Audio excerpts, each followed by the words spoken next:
Hello and welcome to Down to Earth Convos Down Under, episode 27. In this episode, Neale Godfrey joins us to talk about her journey teaching kids and families financial lessons. Neale shares a wealth of strategies, ideas, and stories. Let's get into it.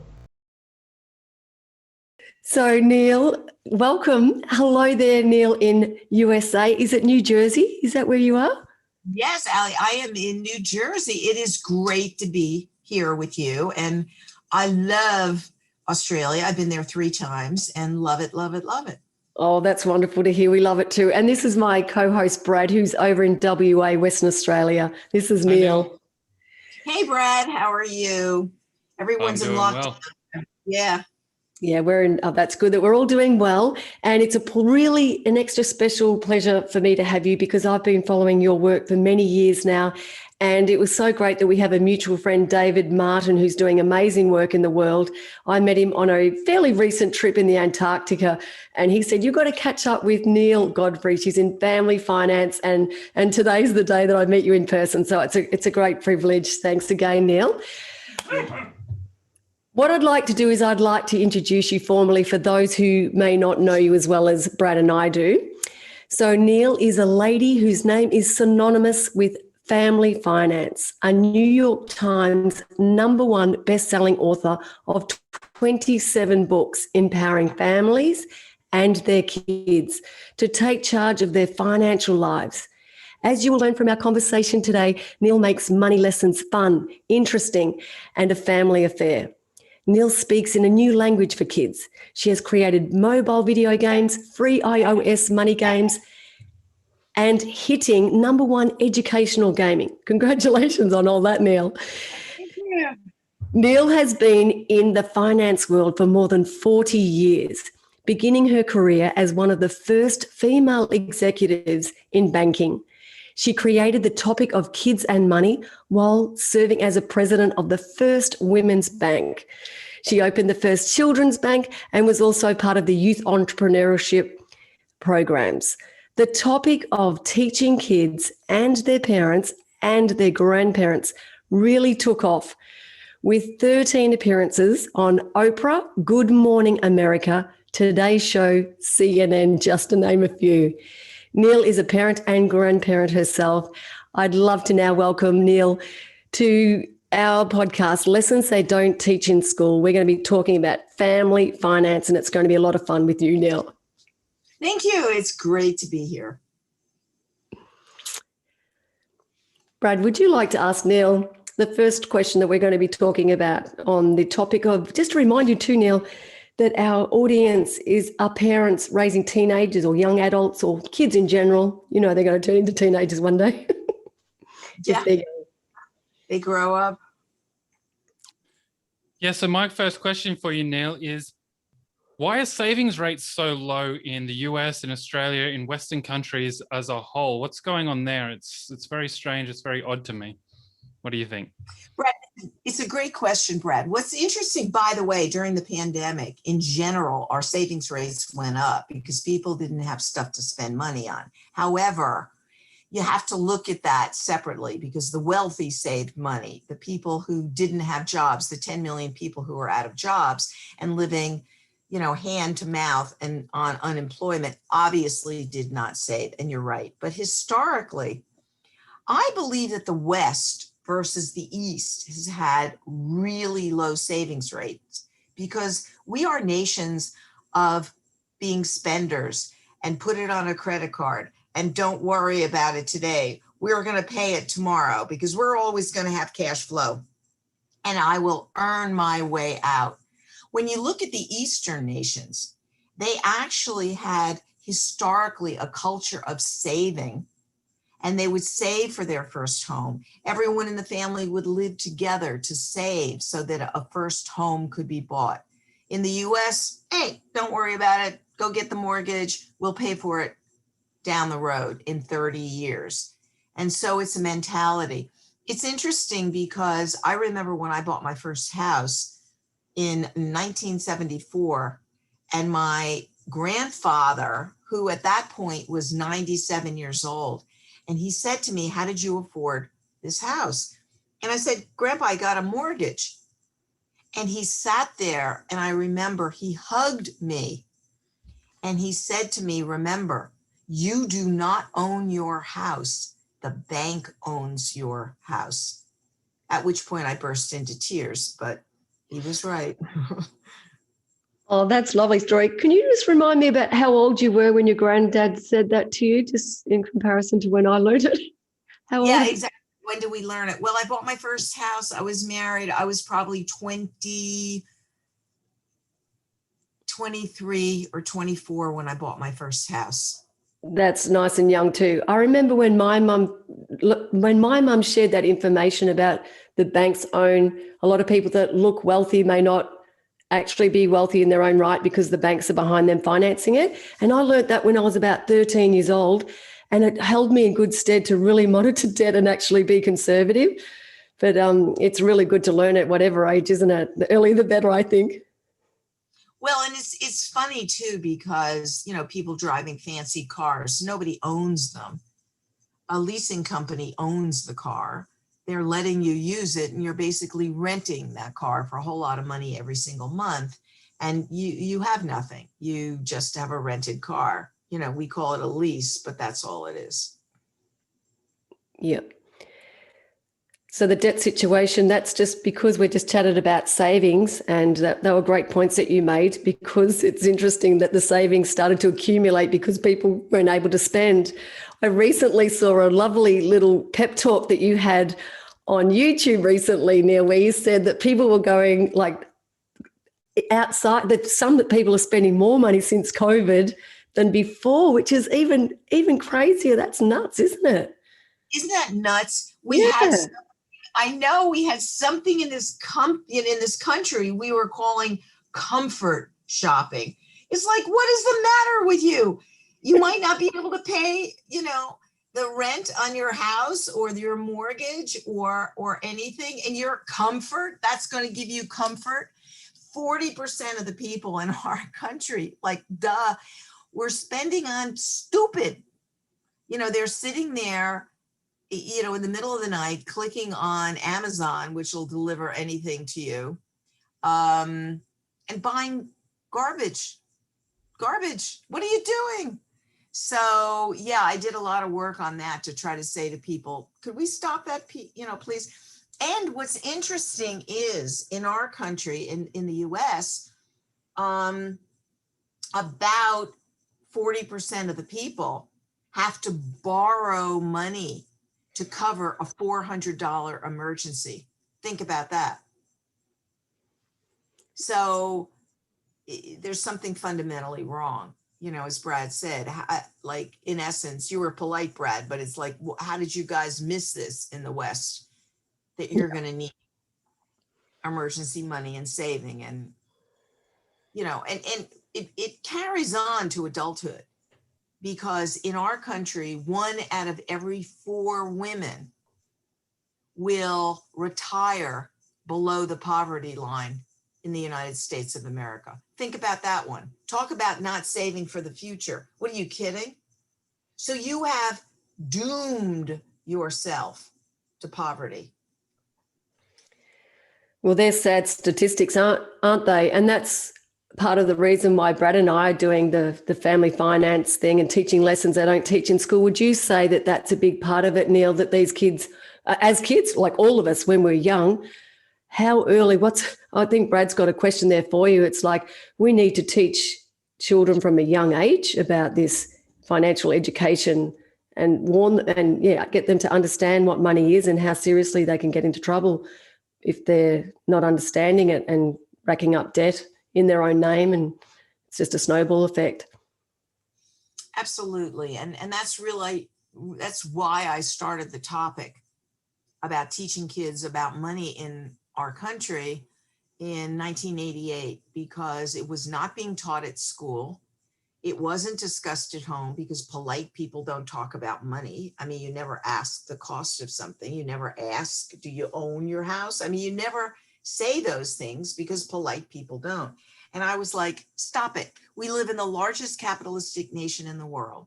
There is no way to expect these kids to grow up to be financially literate unless we take charge and we start teaching them at home.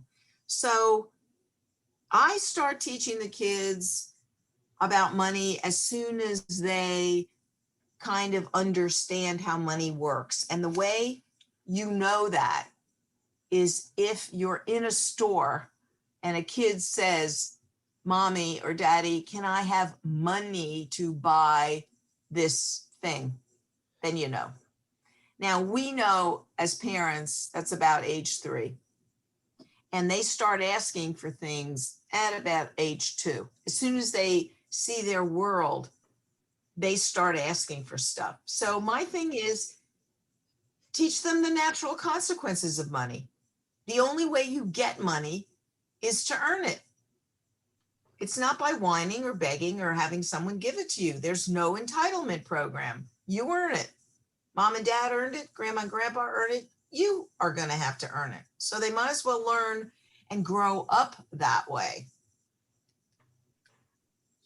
So on that topic, and I know you must have a million answers to this question, but how do you actually start teaching kids the financial lessons? What does that look like in the beginning stages?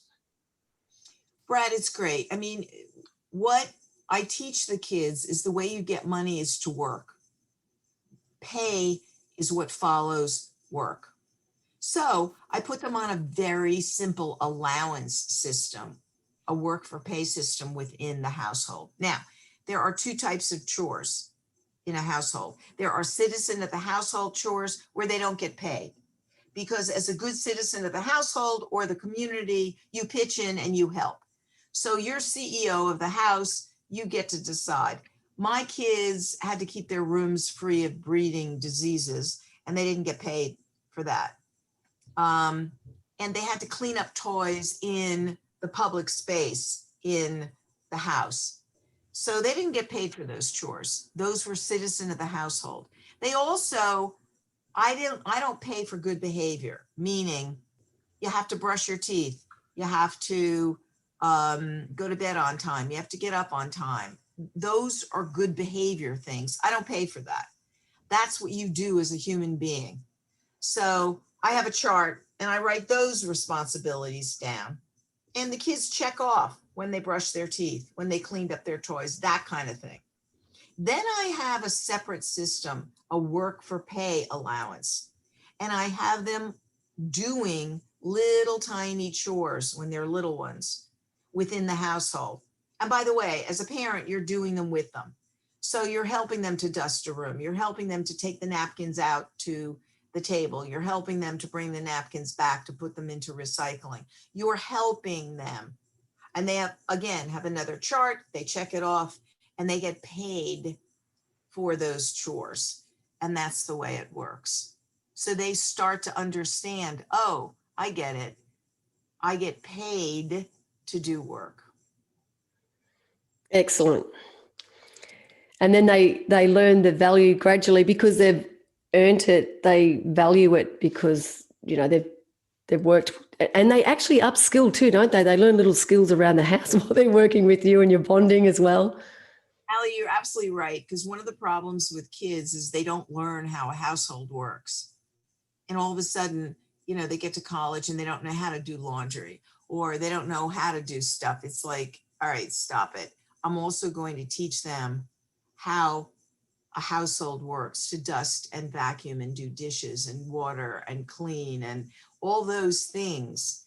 It's just so that I'm really incubating them so that when they hit real life, they're going to be able to do all that stuff too.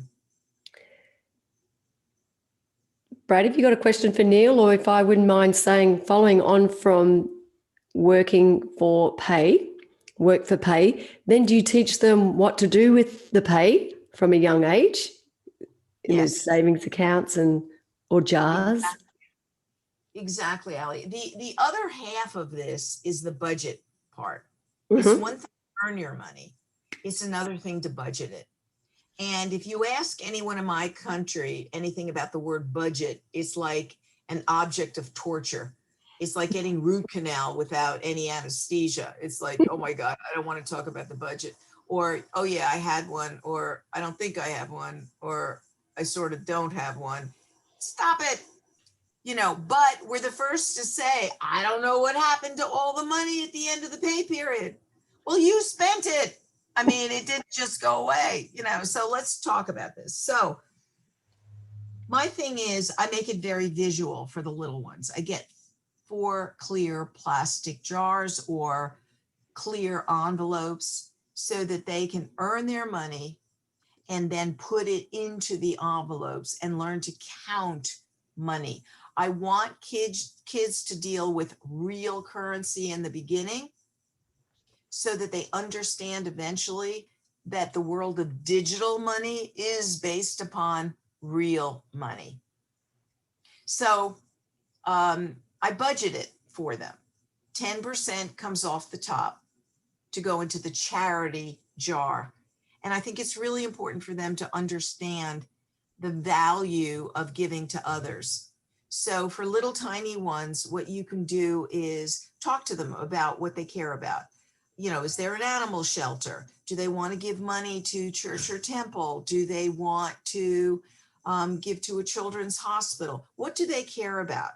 So we as parents spend half our life saying, you don't know how lucky you are.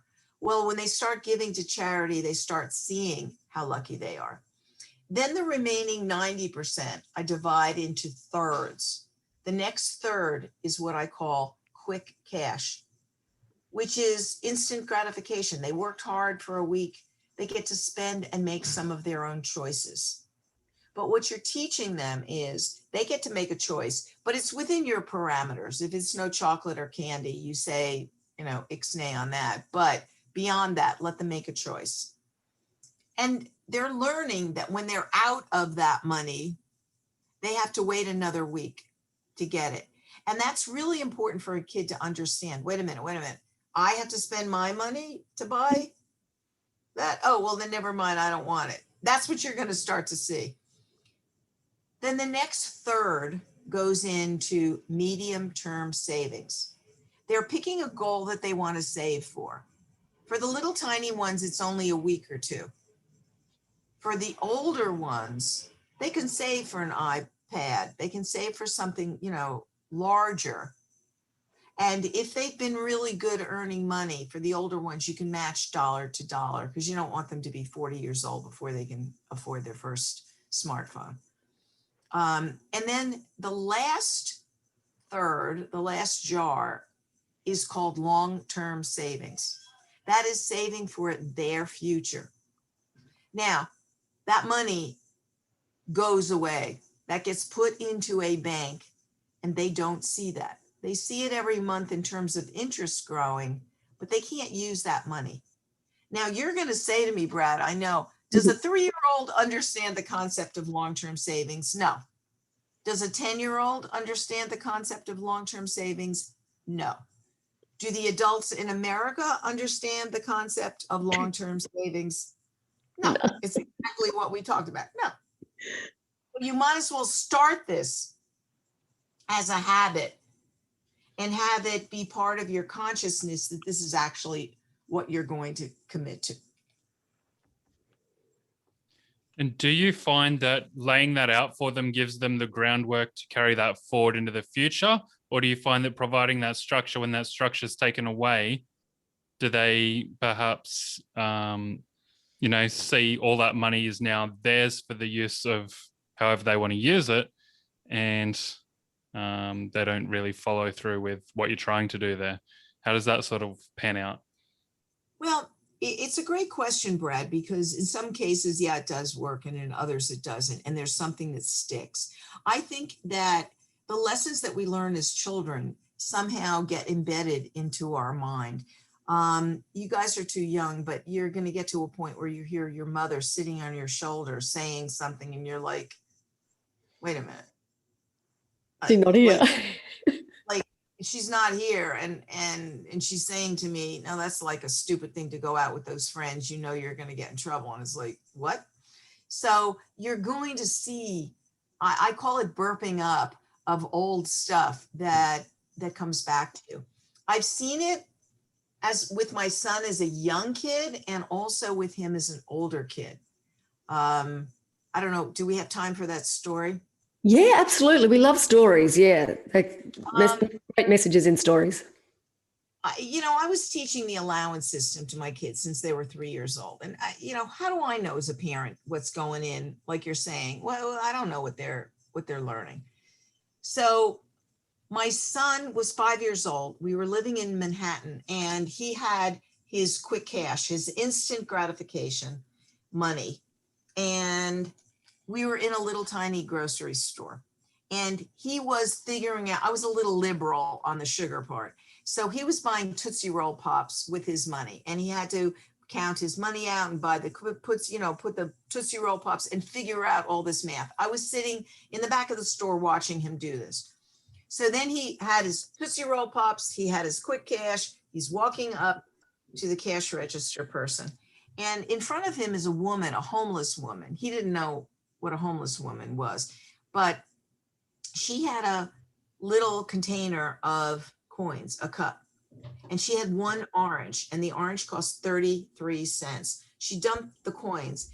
The guy behind the counter counted it, and she didn't have enough. And my little son was watching this whole thing happen. So he said to her, put the orange back. And she was taking her coins and putting them back into her cup. And my son said, hold it, hold it, hold it. I want to buy the orange for you, but I have to start over. I have to start over figuring out my Tootsie Roll Pops and this. So can I have your orange so I can start over? And the woman got embarrassed and said, no, no, no, no, no, no, no. Of course you can't. This little tiny, 5-year-old. No, no, no, no, no. He said, no, no, no, no, no. I can. I earn money for my, I make a living earning money, says this 5-year-old. And he said, but I get to choose how I spend my quick cash. I choose to buy this for you. That's my choice. I want to do that. And so she still said, no, no, no, no, no. And then he says, haven't you read my mother's book? Now she had not. She had not.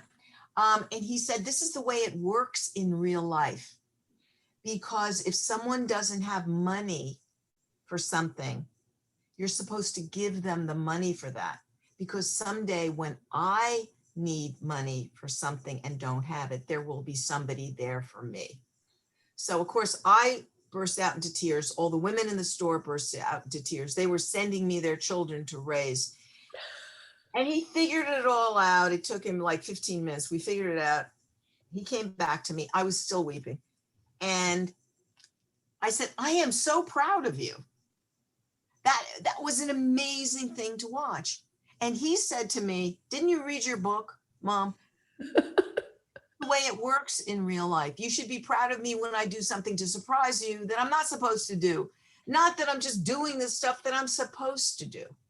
So it's a long way of saying, Brad, that this 5-year-old, and we didn't go through that whole thing. I mean, I never taught him all that stuff, got it. And I even saw as an adult with him when one of his friends had saved $5,000 over the summer to buy a car. And I was walking through the kitchen, obviously listening, but pretending I wasn't listening. You walk in slow motion. And Ryan, his friend, had earned the $5,000. And my son, without skipping a beat, said, did you give 10% to charity, Ryan? So Ryan was quiet. He goes, no. And so my son said, well, you have to give 500. Let's go online and find places you can donate to. So Ryan's mother called me up that night, said, it's interesting because Martians came and picked up my son and took him away and delivered this other one who walked in and said, I just donated $500 to charity. I have $4,500 to buy my car. And she's like, what did you do? How does this work? And so the answer is, yeah, it stays with them in some way. We hope more than not. So, yeah. That's a great story. Beautiful story. That's actually teaching cause greater than self, isn't it? And purpose, like when they have a meaning, and that's going to really help. You haven't told us how well your son's doing later in life, but I guess you know that charity begins. My mum used to bring me up to say charity begins at home.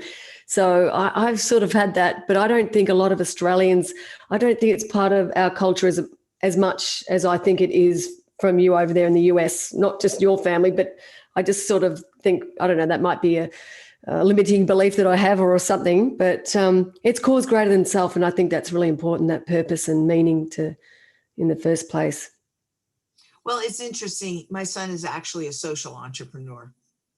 He put together 33,000 organic farm families in India together to produce organic cotton, and pulled major manufacturers together. And he set up actually the first international blockchain process for organic farmers. So it's yes, the answer is yes. My daughter's also an entrepreneur in the wellness space, in the tech wellness space. So the answer is you kind of raise them and you hope they, they pay it forward, and I'm lucky. Yeah, and they learn from what you do, not necessarily what you say. It's a combination of everything, isn't it, Neale? Yeah. Yeah, definitely. It's beautiful, beautiful kids. Have you got another question for Neale while we've make the most of Neale's being with us here, Brad? Yeah, absolutely. So how would you go about teaching your kids what money can't buy? So things that maybe outside of what they can afford, what you can afford. What's your kind of go-to for that? Or is it a question, say, reframing it, how can we save for it? What's your thoughts on that? Well, especially when kids get to be teens and they get to be older, there's a whole lot of peer pressure on them. I have to have the latest bag. I have to have the latest shoes. I have to have the latest whatever. Rather than being judgmental about their choice, because teens are very insecure about that. What I do is I put them on a budget, and they can get what they want, but they have to earn the money. I will give them a set amount each month that I will put on a debit card for them. And they can spend that on clothing or the things that they need is the word, and the stuff that they want. They can go get odd jobs and they can earn the extra money. And if you think that the designer jeans that cost $200 are important, fine. Earn the money for it. I will pay, I can find jeans for you that are perfectly good for $35. And that's what I'm willing to pay for. And then you earn the rest. That's fine. Or wear last year's winter coat and use that coat money to buy something else. So they learn the concept of finite. They also learn the concept of how long it takes to work for it. And if they value it, that's great. I don't want to go on the value part. I want to go on, you get the stuff because you earned it. And so I don't make a judgment about what they want. I just tell them that's great, but this is what I'm willing to pay for. And by the way, when they say to you, yeah, well, you can afford it. Whoop, whoop, whoop. My money, my choices. When it's your money, you make your choices. And that's the way it works in real life. It's not based upon I can afford. It's I get to choose. And that's the empowerment. I get to choose. What a wonderful thing. That is a wonderful thing.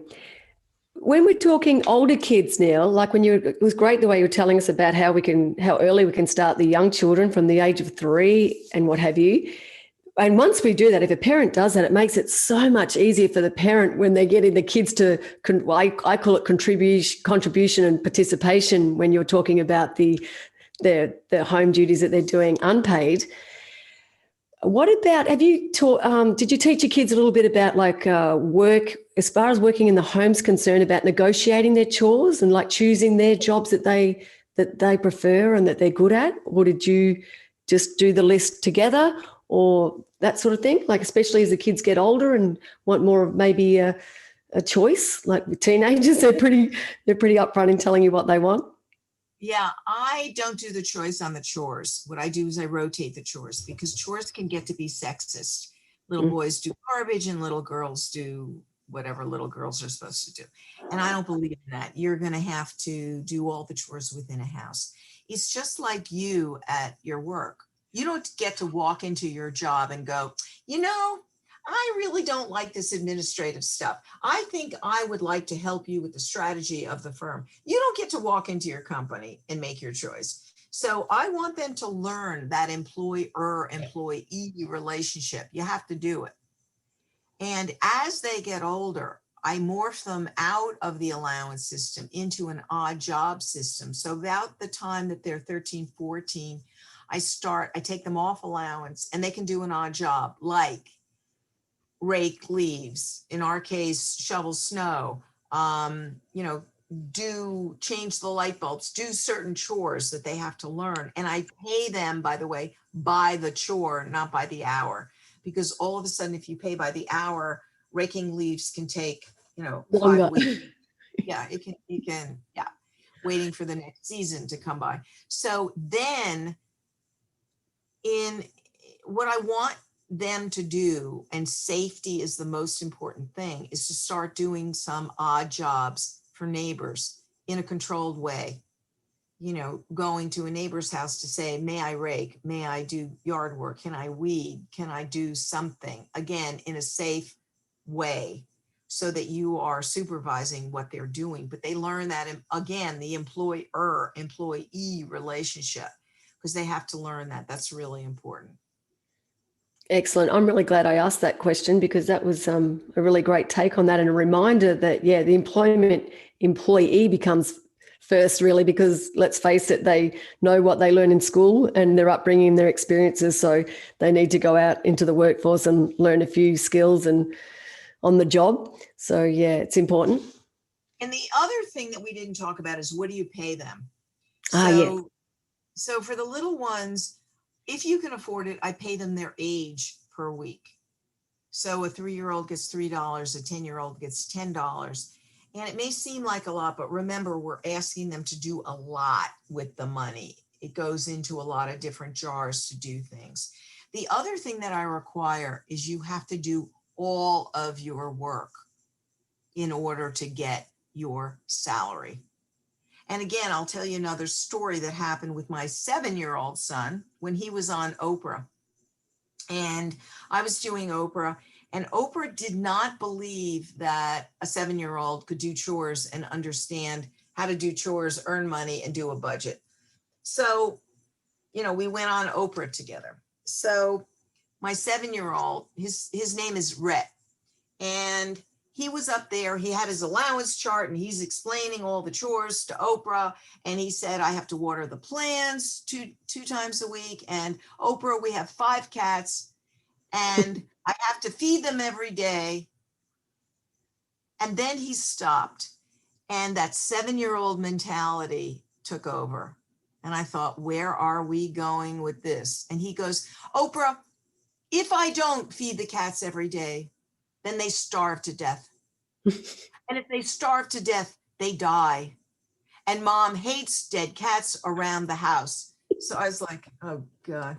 So I received 2,942 letters from PETA members about the abused dead cats in my house. There are no starving cats in my house. And I was like, so I'm there, they cut to me, and I'm like holding my head, because I'm like, boy, was this a mistake to let this kid on doing this. So then Oprah says, how much do you earn? And he said, I earn $7 a week because I'm 7 years old.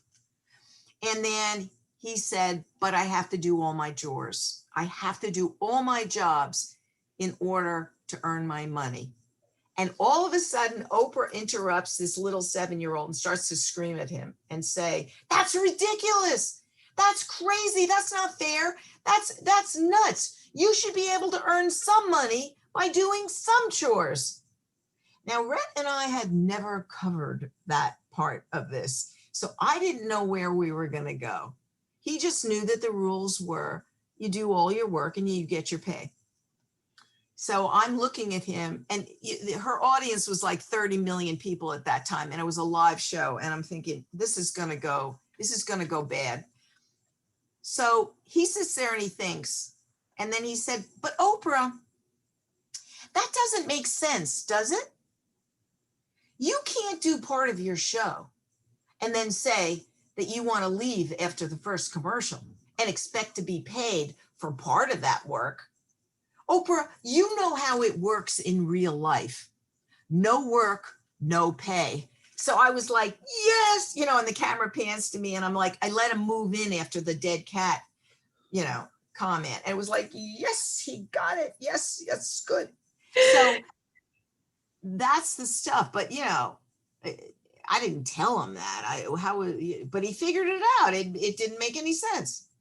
Yeah, and he's a product of you, isn't he, Neale? Like he's just picked that up along the way, and his intelligence in his own right, and product of his upbringing and his environment. Yeah, except for the dead cat routine. So, yeah, except for the dead cats. But yes.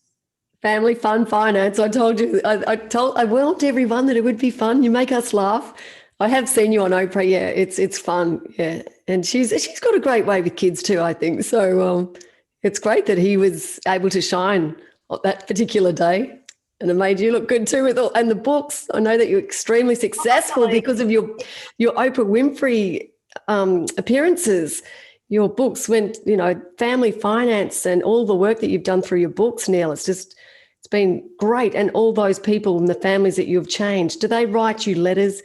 And of course, yeah, great. Yeah, which is cool. And I'll give a speech and someone will say, my mom got me on this 20 years ago and let me tell you about it. And now I'm doing it with my kids. And yeah, it's really cool. And I've just come out with my 28th book. Oh, congratulations. Thank you. What's the title? It's called, Be Money Smart in Tough Times for Parents and Grandparents. So, coming out of this pandemic, we even though we were home, we let a lot of our, lessons go.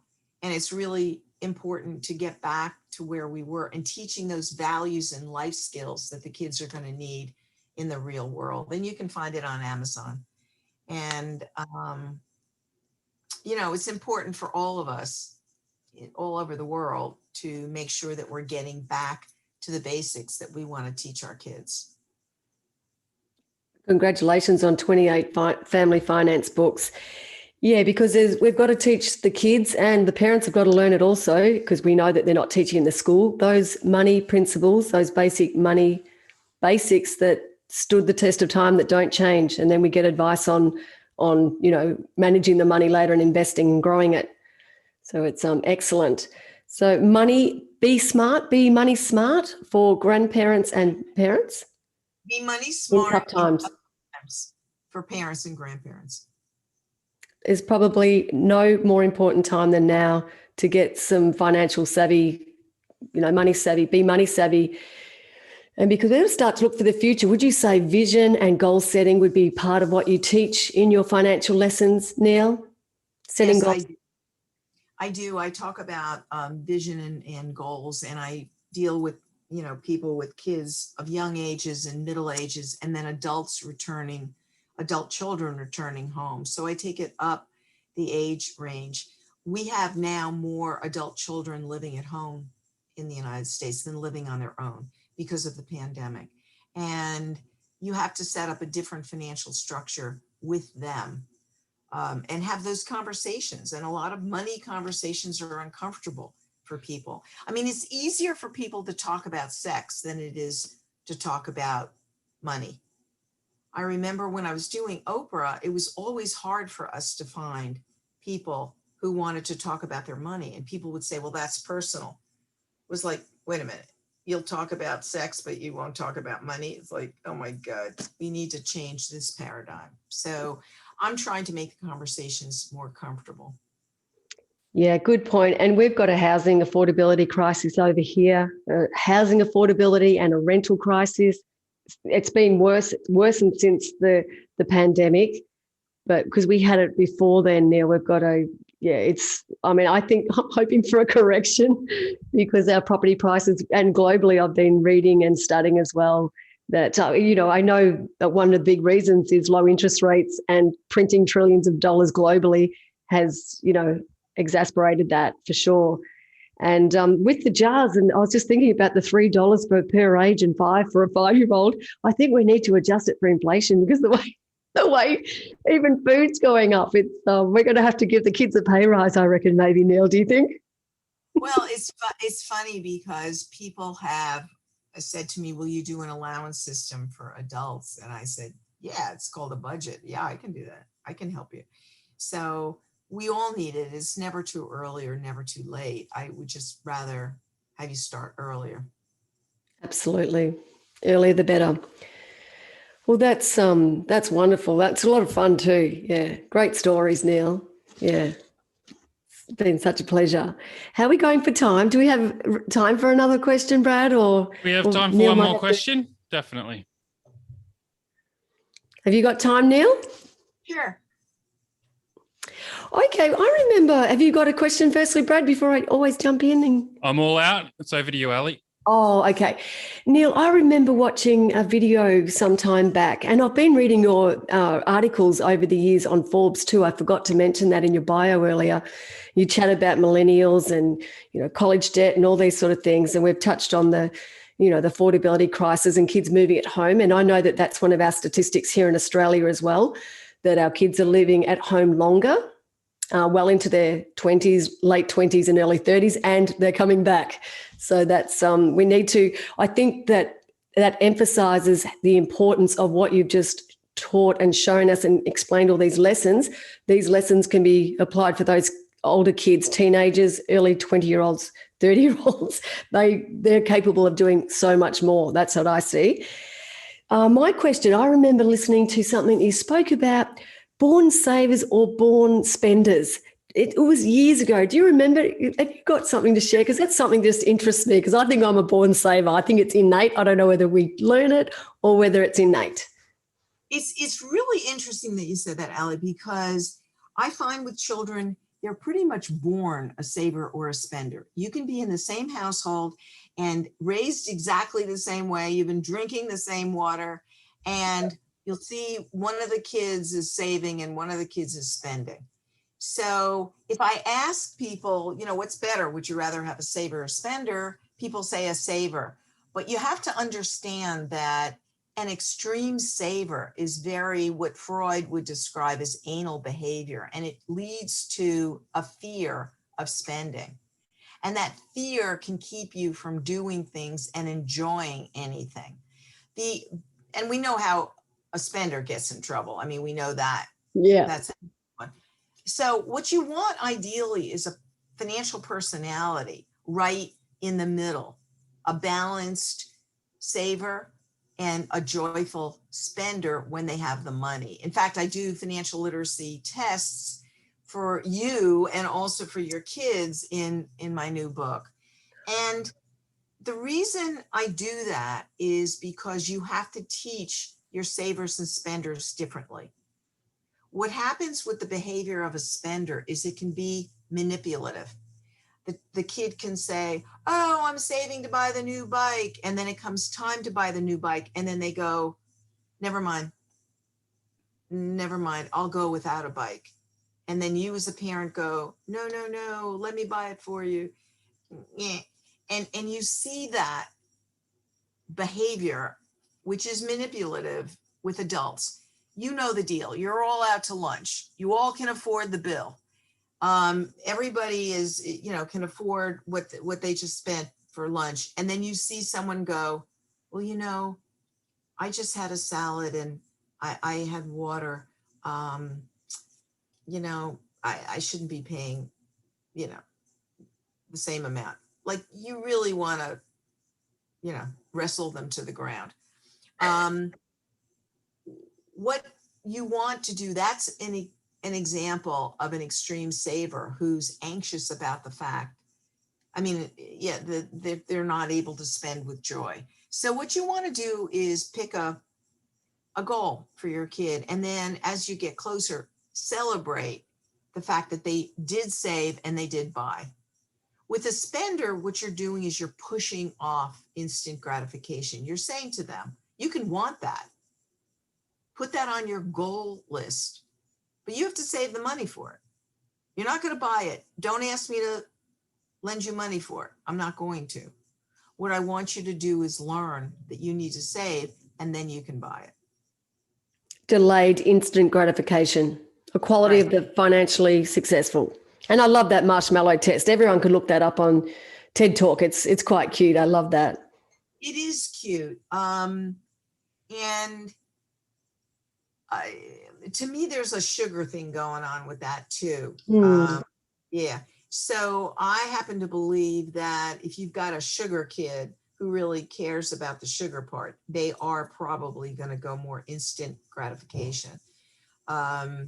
I don't know. I made that up, but that seems to me. But if you raise a kid who's not sugared and doesn't really care about the sugar part of it, yeah, they're going to go, I don't really care about a marshmallow. Yeah, good point. Good point. You know, I really don't care. Yeah.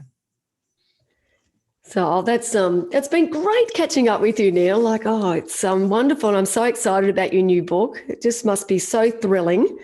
For someone like myself, can I just ask a quick question? For someone that's written 3 books that I haven't published them because I started to dig deep into the financial, I call it catastrophe, and what's worked for me I'm like my husband and we started really young saving and investing in property because we read books, not your book, admittedly, but our Australian version of you is maybe Noel Whittaker, who we interviewed a couple of weeks ago. He's 82 now. He's written 23 books.